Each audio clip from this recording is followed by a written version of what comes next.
Hi, everyone, and welcome to our 2025 State of Direct Mail webinar, where we'll be sharing some of the key findings from our annual research study, along with insights and recommendations for how you can leverage these trends in your marketing and operation mail strategies this year. I'm Har Kara, account executive here at Lob. I'll be sharing the findings with you today and moderating a conversation with our two panelists, Megan Hinchy-Blar, Associate Principal Consultant at Comper Media, and my colleague, Julia Lovette, Senior Account Manager at Lob. Here's a quick look at what we'll be covering today. This year's State of Direct Mail report includes insights from over 400 marketing and operations leaders. We'll take a look at what they're doing to boost ROI with direct mail, and we'll also talk about how this year's trends stack up with what we've seen before. We'll wrap up with some actionable tips for enhancing your direct mail strategy, no matter how you're using this powerful channel today. And a quick note, we will do our best to hold time for questions at the end. So if you'd like to ask us any questions, please don't hesitate to add them to the Q&A. If we can't get to your questions today, we will follow up with you after the webinar. But before we get started, I wanted to share an overview of our study methodology. So as I mentioned, we surveyed over 400 leaders in marketing and operations for this study.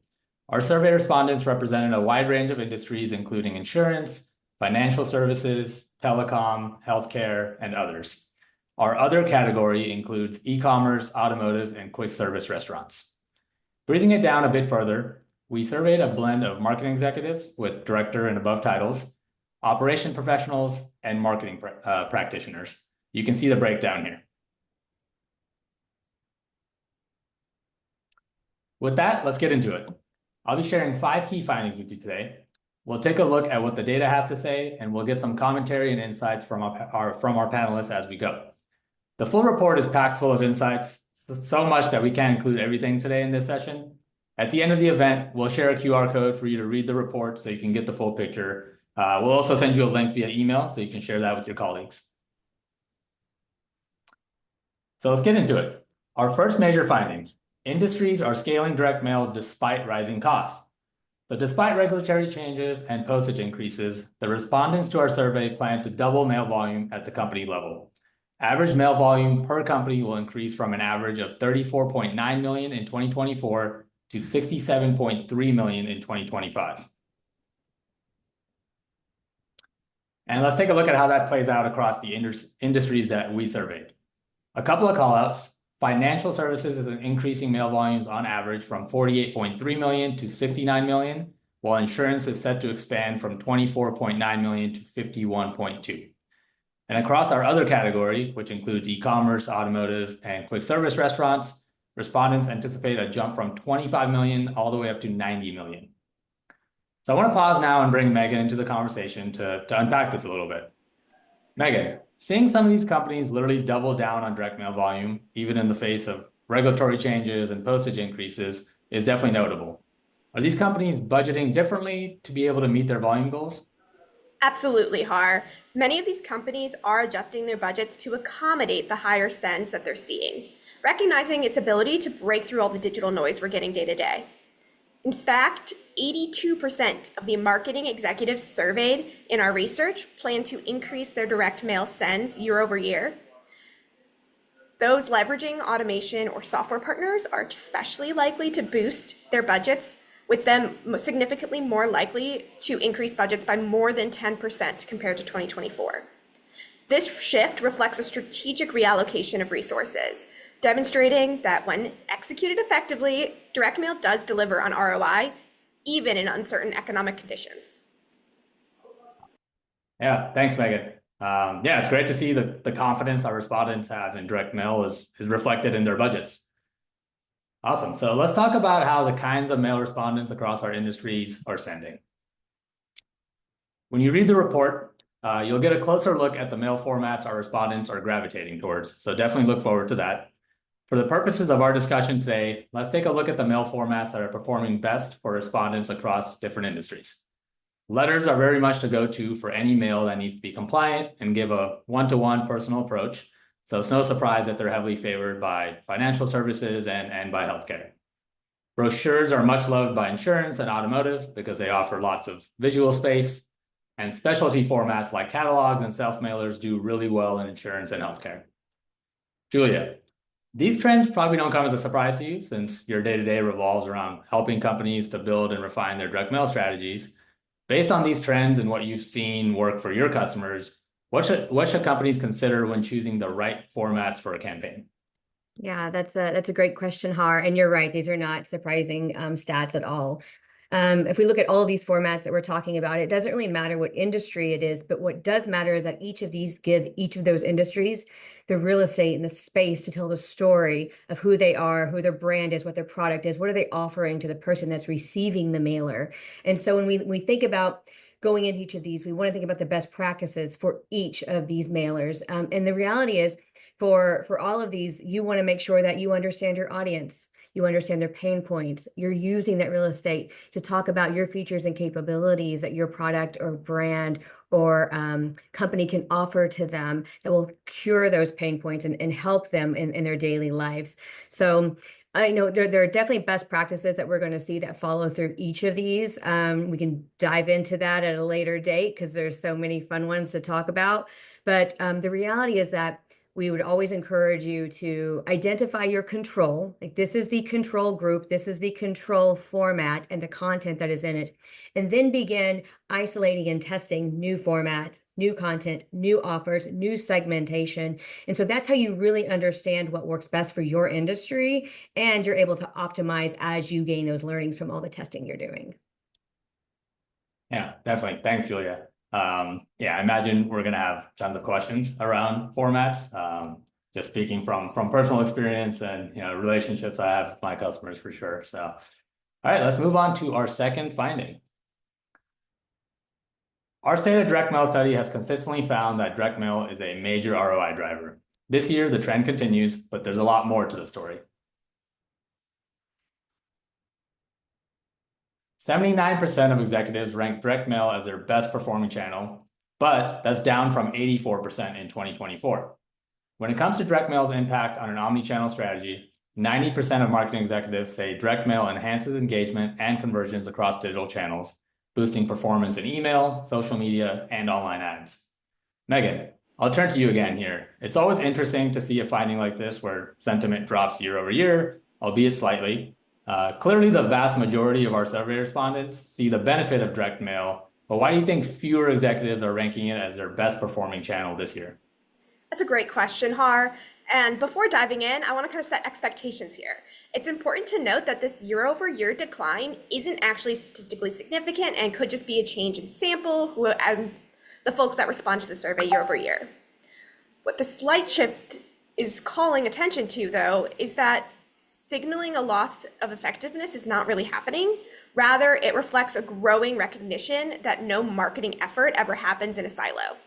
In fact, our executives were increasingly, as you can see by the second stat here, viewing performance through an omni-channel lens, where a standout channel isn't necessarily the case anymore. It's really determining success by driving the interplay of all of these touch points to ensure that you're delivering on that ROI throughout the whole life cycle of a customer journey. We actually saw a great example of this in some of our syndicated research at Mintel as well, in our research around innovation in direct mail. This insights piece reflected the State Farm and Farmers Insurance case study, where they're leveraging informed delivery as part of their strategic implementation of direct mail, highlighting kind of different offers and pieces that you'd see in informed delivery. By using that extension into digital to add value rather than just replicating a message multiple times, we see that the integration amplifies impact and does deliver that ROI, but of course can affect the way respondents are looking at that question. Building onto the ROI story, I know we have some great insights following, so I'll pass it back to Har, who can dive deeper into that. Thank you, Megan. Yeah, so as Megan said, now I'd like to dig a little bit deeper into the second stat on this slide around direct mail's ability to enhance engagement and conversion across digital channels. When we asked our respondents, which again were a blend of marketing leaders, operators, and marketing practitioners, about how direct mail enhances digital marketing campaigns, responses were split, as you can see here. Marketing leaders are more likely to say direct mail enhances digital campaigns, likely because they track overall marketing spend and see the impact across channels. Practitioners, on the other hand, may not have the same centralized view, making it harder to measure direct mail's full effect. Because marketing leaders have to report in quarterly and show ROI across their entire marketing program, they need to understand the performance of every channel in concert. This is likely why they have a stronger understanding of direct mail's impact on digital channels. A solid understanding of direct mail data, tracking, and attribution is key to understanding the impact of your omnichannel strategy. Tech and data play a huge role in any company's ability to integrate direct mail and gain visibility into all of their channels, achieving the lift we talked about in the previous slide. As a result, teams that invest in better tech and data see higher ROI. Here's what our survey respondents told us. It clearly shows that investing in tech, data, and software partnerships increases respondents' perception of direct mail ROI. Our respondents indicated whether they were using any of these technologies. So software partners, pearls or QR codes, multi-touch tracking, CDP integration, and lastly, high-quality data for targeting. As you can see in every case, respondents who have access to these tech and data integrations are more likely to agree that direct mail shows the best ROI of all their channels. Boiling it down, our respondents who agreed direct mail delivered the best ROI are 32% more likely to partner with an automation platform, 150% more likely to leverage high-quality data, and 35% more likely to adopt advanced tracking like multi-touch attribution. Julia, I want to get your take on this. That point about high-quality data really stands out. Why is data quality such a critical piece for high-performing direct mail? And for those who don't maybe have access to high-quality data today, where should they start? Yeah, both are really great questions. I'm going to start with the second question you asked and say, where do they start? So if you don't have access to the high quality data, highly recommend that you begin utilizing and optimizing your own data set. And you can do this by making sure that the data is clean, it's up to date. There's a couple of different products that you can use. There's address verification tools that will ensure that the data that you have available to you is accurate. So that way, whenever you send a piece of mail, it's actually going to the recipient. We know it's landing in the mailbox. We know it's not going to get returned because the address has been verified. The second thing is making sure that your CRM is cleansed. So there are tools and resources that you can use to actually implement data hygiene. Highly recommend doing it at least once a year. If you have the ability to do it quarterly, highly recommend doing it quarterly. What we've seen is that data can tend to decay about 1.2 to 2% per quarter. And if you look at that overall, you really can lose a lot of potential leads and sales if you don't ensure that you're taking the appropriate steps to have the right type of data. Now I want to go into why data is important. So if you think about the Ogilvy rule, which is what we use in advertising, anytime we're developing new creative, any kind of creative exploratory, the Ogilvy rule is 40-40-20. And what it means is 40% of not just your direct mail piece, I would say any media channel you're going out to, the most important part of that, and that 40% is your data, the audience, making sure that the people that you are going to, that your offer, your brand, your product is going to resonate with them. The other 40% is that offer, as I mentioned. So say it's the right audience, it's just not the right offer at the time. So you really want to make sure that you understand how your product and your audience may change seasonally. And then the third piece, which is that 20%, is your creative. And we typically see marketers spend about 80% of their time on creative and about 20% of their time on their data and their offer. And it should definitely be flipped. I'm not saying that creative isn't important. I'm not saying that we shouldn't test and understand how formats work and the content that goes into the pieces that are being delivered, but making sure that that person that's receiving it is the correct person at the right time is so important to the strategy of your not only direct mail, but all of your media channels. Yeah, thanks, Julia. Yeah, I think your point about the importance of personalization is actually a great segue into our next finding.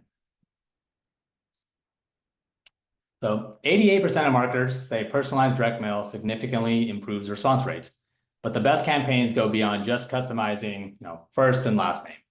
In order to get to that level of personalization, you need excellent customer data and a way to harness it.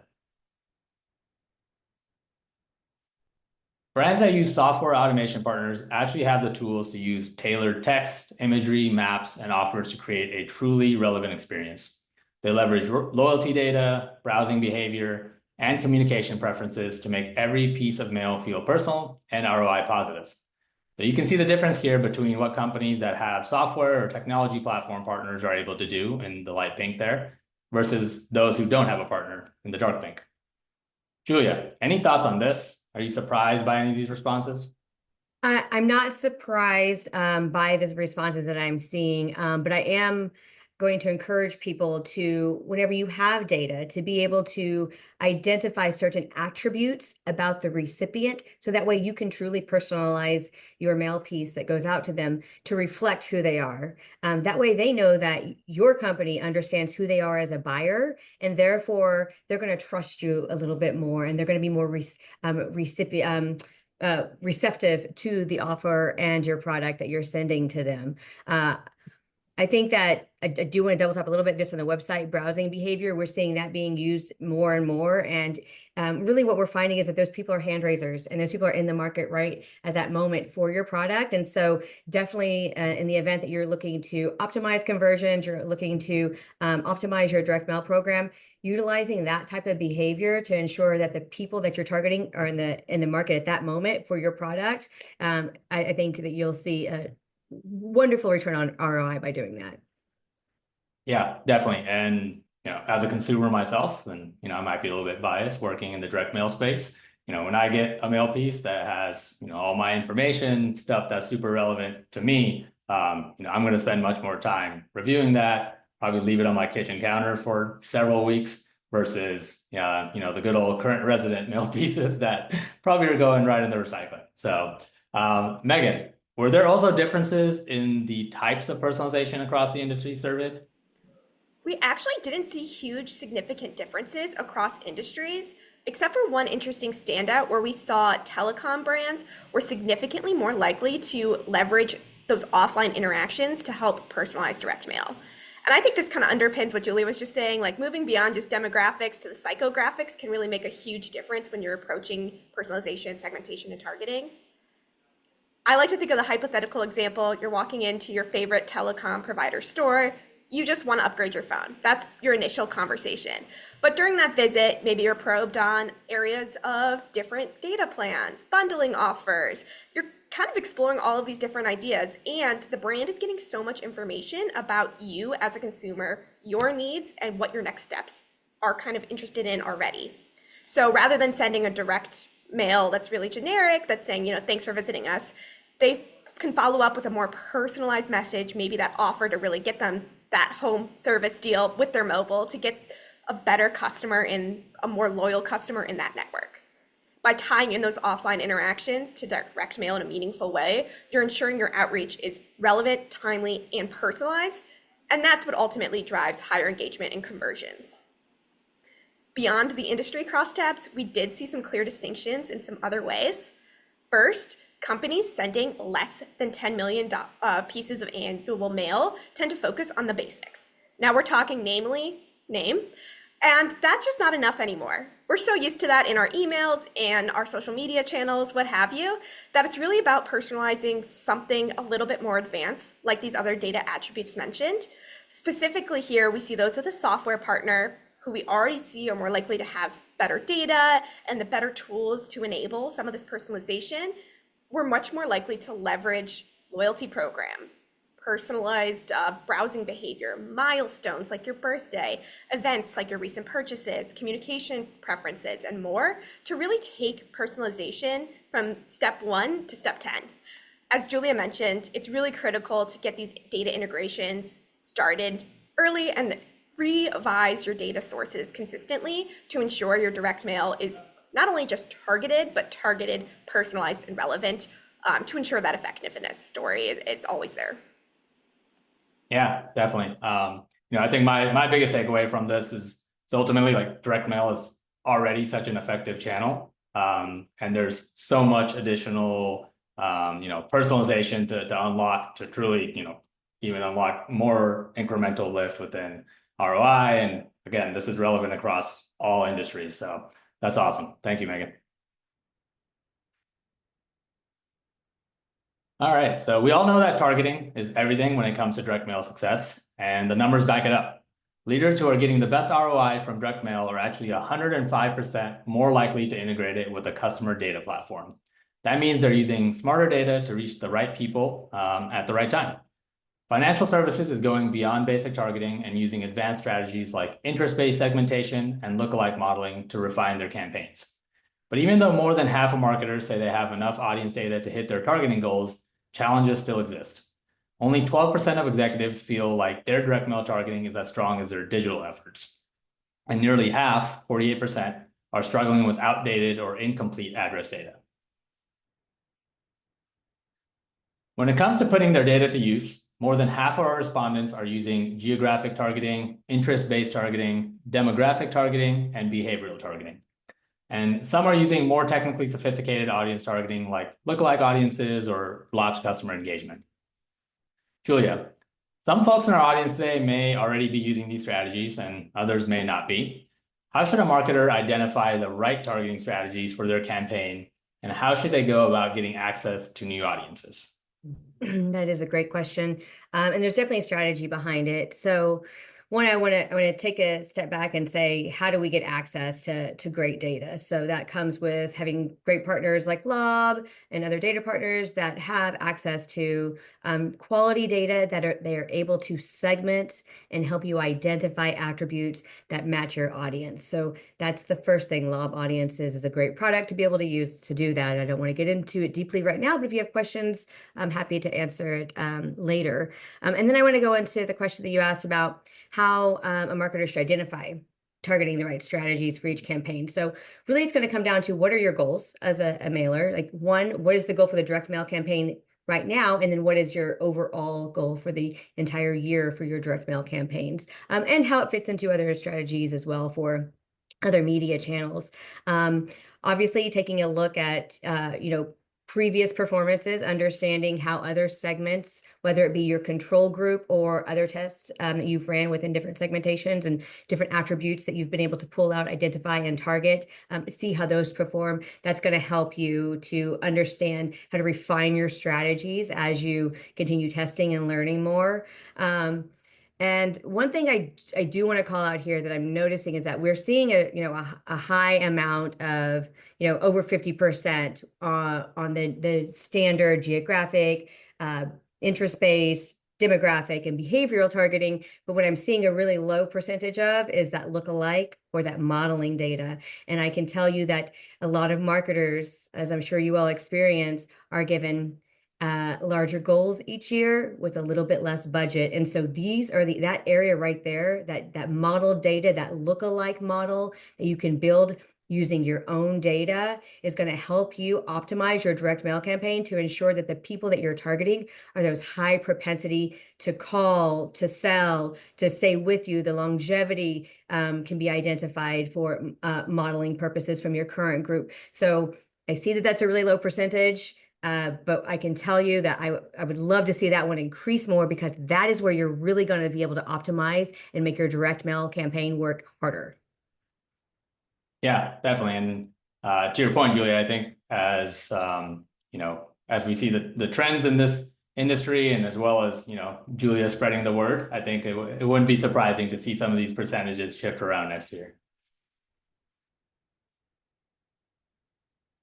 So direct mail operators are under increasing pressure as campaign volumes rise, but many still rely on manual processes that slow them down.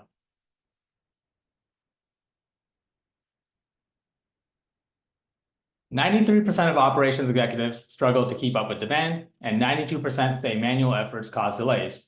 Yet, despite these challenges, only 50% of companies have adopted automation tools, leaving the rest to navigate bottlenecks and inefficiencies with outdated workflows. There's clearly a huge opportunity here for automation, and I think there's a case for rethinking how companies can leverage operational direct mail beyond compliance or customer notifications to increase ROI in addition to efficiency. Julia, what advice would you give companies who are facing the challenges on this slide to get more out of their operational mail? Yeah, I would say that you should take this opportunity to engage on a deeper level with your customer. We know that these mailers have to go out. The information that's contained in them is important, whether it be a customer that has updated information in their account, whether it be about new policies or terms that are coming out for your company that needs to be delivered to your customer, or if it has to do with maybe behavior that they went, doctor visits and whatnot that they've had throughout the year that you're sending them. Take the opportunity to include tips and tricks in there. Acknowledge who they are as a person. Yes, you've got them as a customer now, but how do you keep them and utilize a piece of mail that you're already spending money on to send to them to work a little bit harder for you? So take the opportunity to talk about, some tips and tricks that they should be considering in their life, especially in the healthcare industry. I have a healthcare provider that will send me a mailer at the end of the year. It has a list of all the things that I went to the doctor for. And then there's also an additional page of like, hey, here's some other really great things that you could be using us for that are free. And here's how you go and find those on our website. And so they're not selling me any more products. They're not using it as a marketing ploy, but they're using it as a way just to engage deeper and get that person to see that it's not just about the sell, it's also about the engagement. Yeah, definitely. I think the emphasis on personalization in marketing mail is always there, but sometimes we forget. Even when you're getting invoices, billing statements, probably not the most exciting mail to open up for most folks. So any touch of personalization, additional engagement we can add there is always a plus. Awesome. And whether they're thinking about some of the strategies Julia just mentioned or not, our respondents see room for improvement in operational mail. Here's some of the specific areas where our respondents told us they'd like to see mail improve. Respondents were asked to select their top choice. Greater visibility and real-time tracking, along with improved compliance tracking and data security, took the top spots. Megan, about a quarter of the respondents here mentioned being concerned about compliance. Were there any specific concerns shared in the survey? If so, what do they tell us about operators' priorities for direct mail? That's a great question, and there's actually a lot to unpack here. First, compliance does remain a major concern for operators, and later in the survey, we found only 4% of respondents say they have no worries in this area. Now that's starking. That means 96 do, right? Nearly 2/3 specifically cited timely delivery as their top compliance concern, followed closely by protecting sensitive data and PII.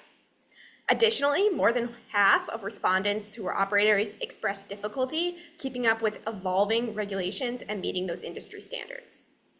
I actually kind of want to double click on those last two, given today's volatile regulatory environment, political landscape, and the like. A key example is actually in Lob's home state of California, where we did see a fresh mandate come to practice as of January 1st of this year, which adds an additional layer of regulation for the financial service industry. It now requires an additional prominent disclosure on any of those solicitations for products or services for that industry vertical. It's kind of a signal that compliance isn't just about execution anymore, it's a strategy in and of itself. So you have to stay above legislation shifts and understand what those impacts can be on direct mail strategies, because they do affect everything from targeting, personalization, copy, and more. For a deep dive into the operator segment, highly recommend downloading the full report following this webinar. We actually have a call out about this segment of the audience and kind of tease out some of their challenges, needs, and the broader impact this is having on direct mail strategies overall. Thanks, Megan. Yeah, I think my biggest takeaway here is, real-time tracking is more critical than ever. I think the days of just sending out mail and hoping that it lands in mailboxes and everything's taken care of are definitely over. So yeah, just looking forward to seeing how the operational side of mail versus marketing continues to grow, and these trends obviously will hopefully move in a positive direction. Awesome. So thank you, Megan and Julia, for sharing your insights with us today. We hope everyone found the data impactful and that you feel inspired to try some new strategies this year. When you read the report, you'll get some more detailed recommendations for how to put all these learnings into practice. But here's a quick checklist on how to start. So number one, integrating your tech stack. Connecting your data will open doors for massively boosted ROI. Remember that marketing leaders from our study who are getting the best ROI from direct mail are 105% more likely to be integrated with a CDP. Uniting digital with direct mail. So an omni-channel strategy creates a seamless customer experience. Personalization. So just going beyond, first and last name, as we talked about, consider using data attributes like communication channel preferences, offline interactions, events or milestones, and website browsing behavior. If you don't have access to this kind of data today, we're of course happy to help you get started. All in on automation. So automation is currently holding some of our respondents back while giving others an advantage. Our survey also uncovered some interesting AI trends, which we weren't able to cover today. Be sure to read the full report to learn more about that. As Julia said, targeting is everything. If you're not targeting the right people with the right message, creative, and offer, you'll never realize the full potential of your direct mail campaigns. And finally, partner up. Having the right partners to provide technology, data insights, and operational support will take the burden off your team and give you a leg up to achieve better results, as we saw throughout the survey. And with that, I will open it up for questions. While we get the Q&A rolling, make sure you scan the QR code here. That will give you access to the full report. Bunch of interesting stuff that we just didn't have time to cover today. Awesome. So it looks like we have some questions pouring in. We'll start with, so Julie and Megan, you both mentioned the importance of gathering customer data or tapping into attributes beyond name and address data. If we're not already doing that, how should we start? I'll tell the first thing that I would highly recommend that you do is to take the data that you do currently have, and by tapping into the attributes, you're in order to do that, you'll be, sorry, I'm going back. In order to identify the attributes for the data that you currently have, I would highly recommend having a model built onto your data. And whenever you do that, you're going to be able to target new audience members, so doing acquisition. And even going further, I would say with targeting internal customers that could be potentially about to churn, you can identify attributes of those people as well. So the first thing I would recommend is building a model. Definitely. Okay, awesome. We have one for Megan. Was there any particular finding in the study that you found surprising or unexpected? That's a great question. While not necessarily surprising by any means, I think when you go into some of these crosstabs and look at what executives are thinking about how they approach direct mail and then omni-channel marketing as a whole, and then comparing it to what those in the weeds with practitioners and operators are actually doing on the ground, you can kind of see some cognitive dissonance in some ways, but also where these executives are seeing new ground to break into and really pushing the story a little bit more forward. So highly recommend diving into those. I know we teased out some today, but there's a look into quite a few of those options in the full report, stemming anywhere from, where budgets might be going and how there's a disconnect between execs and practitioners and AI excitement, and quite a few more areas of exploration for you. Awesome. Thank you, Megan. So we have one for Julia. I like this one. It says, it was great to see the different mail format findings from this study. Wondering if you have any advice for companies who are used to sticking with the tried and true formats like letters, but want to branch out. Yeah, of course. So the first thing is to establish how much you're willing to test of your control group. So I typically recommend testing about 20% of your standard volume for new formats. And the first thing I would recommend doing is identifying why you want to test the format and how are you going to tell the story in, let's say a postcard, a self-mailer, a brochure, or maybe even a snap pack. What does that story of your brand, your company, your product look like as you're building that piece out? And I would say in order to prepare for something like that, I've always found it really helpful to have a roadmap that you set up at the beginning of the year for what formats do you want to test? And then you start hypothesizing around what it could mean for your company to do that. And then you work with your creative team to build that creative piece out and start testing it. And again, the 20% volume is give and take, but that's typically what I see as a standard. And I would recommend starting there. Awesome. We have another one here. Can we use Loft to do LAL targetings and all the targeting capabilities mentioned on the slide? Yes, you can.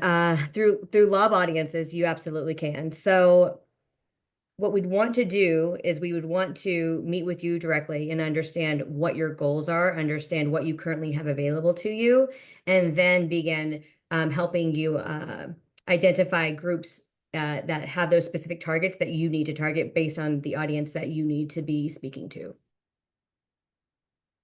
Awesome.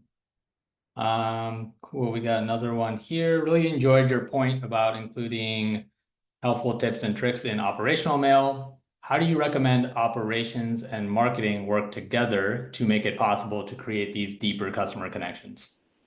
Yeah, so I would go again, when I mentioned about the roadmap that you want to create at the beginning of the year, in that roadmap, you should also have opportunities for the operation team and the marketing team to build creative briefs together to ensure that they are aligned on what's the purpose of the tip and the trick that you're going to be including in that mailer. And maybe it ties to a specific event or a tentpole event that's going on with your brand or your company at that time. But just making sure that you have a clear path at the beginning of the year, how you and your marketing team are going to work together, have it slotted, begin meeting a couple of months in advance, build out that creative brief so that way your strategy is foundationally sound. And Megan, I think this one will be for you. So on one of the slides, address data was the only attribute that was higher without a software partner. Any insights into why that may be? Yes. So it's actually not a statistically significant difference. The responses kind of go hand in hand together.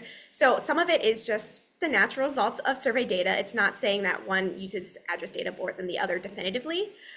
What I will say is, like we were talking about before, name, address data, etc. They're such basics, right? They're table stakes. Everybody's kind of expecting that as is. So I think those that have the tools like that software and automation partner are going beyond the table stakes and kind of what consumers are used to and getting into more of those deeper moments for personalization. I know I've been seeing more of that lately, and it is encouraging to see things like my birthday recognized consistently year over year, where in the past, maybe that was something that was kind of a one-off for a specific company, where now it's almost standardized in the industry. So there's definitely opportunities to keep pushing the envelope there, pun intended. Okay, awesome. Let's see. Any insights on designing direct mail for younger audiences? I feel like we get this one a lot. It's a great question. Some insight from the top of my head here is we actually see in Mintel's data that Gen Z loves mail. It's counterintuitive, but you don't see mail that often. Even I'm a millennial, I still love mail. I think it adds just such a physical piece that you can touch, you can feel, hey, if there's a perfume sample, you can smell. So I think Gen Z and younger generations, it's not actually about doing something vastly different. It's about, one, speaking their language. Let's be honest, it is slightly different nomenclature. And two, targeting correctly so that they know that you're reaching them attentively and keeping kind of those best practices top of mind that you would in any other channel. Julia, anything to add to that? Yeah, and I know you hit the nail on the head. Like direct mail is definitely remaining popular because it's such a trusted source of a media channel. If you compare it to email, I go into my email, I'm deleting. I'm not paying attention. I get a mailer, and I'm not gonna lie, I am that person that stands over my trash can. And even though I'm a mailer and I'm, putting the mail in the trash as fast as I can, if it's not something that hits me immediately, so you've got about 3 seconds to grab that person. But one of the things I will say about understanding the audience that you're talking to when you're dealing with younger people, they're going to want to work with or give their money to a brand that they believe in. And so making sure that you understand what your audience believes in and that is noted somewhere in your piece and it reflects who they are as a person is going to be important. And we really saw that come up during COVID. I mean, we saw a huge spike in people responding to what brands were doing outside of their daily just running a company. And we saw people engaging with them on a deeper level. Yeah, and one piece I'll add to that is just, I think year over year, we're seeing tons of saturation in digital channels, right? You think about, Julia, your example, you get emails and you're just archiving, you're not even reading them. I don't know how many SMS messages I get from numbers I've never seen in my life.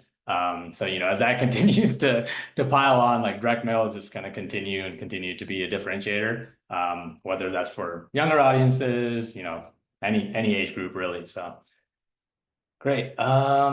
What are some additional best practices for DM this year? Last year, you guys shared recommendations like using QR codes. Yes, not to say anything too shocking, but QR codes are still very popular. You'll see that in the full report. Same with personalized URLs and kind of these other methods to make direct mail, pull it into the 21st century, really add some customability, add that digital element to it. I'd also add, anytime you can incorporate omni-channel experiences, whether it's your social tags or anything like that to really ensure that you're connecting the dots. Going back to that Gen Z question, TikTok's a search engine. You're not necessarily going to Google anymore or Bing or whatever internet provider you're using. Folks are going to their social media platforms. So connecting those dots there can really improve that experience and ensure that you're getting that return on investment. Julia, I know this next question is one of your favorite topics. Does Lob support USPS promotions? My God, it is. I was just about to talk about promotions because she was talking about bringing it into a digital space. Yes, we do. And any of the promotions that are live with the USPS are able to be supported through your Lob account in your dashboard. You will want to get with your account manager to understand the credits that you can get back from the USPS on your postage. So that way you're prepared and know exactly what to be submitting to the USPS, when to submit it, how to submit it, things like that. Your account manager is able to help you do. But going back to what Megan said, informed delivery has been around for like, I don't know, a decade almost, I feel like.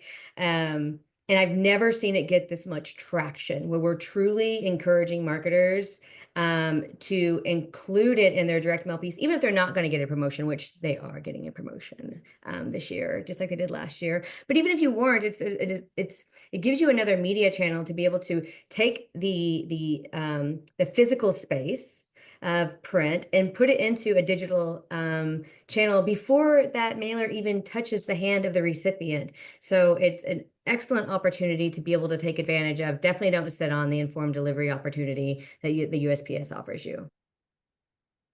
Yep. We have tons of questions here. We probably have time for one more. So can you share any trends you're seeing or insights you have about direct mail marketing in the real estate vertical?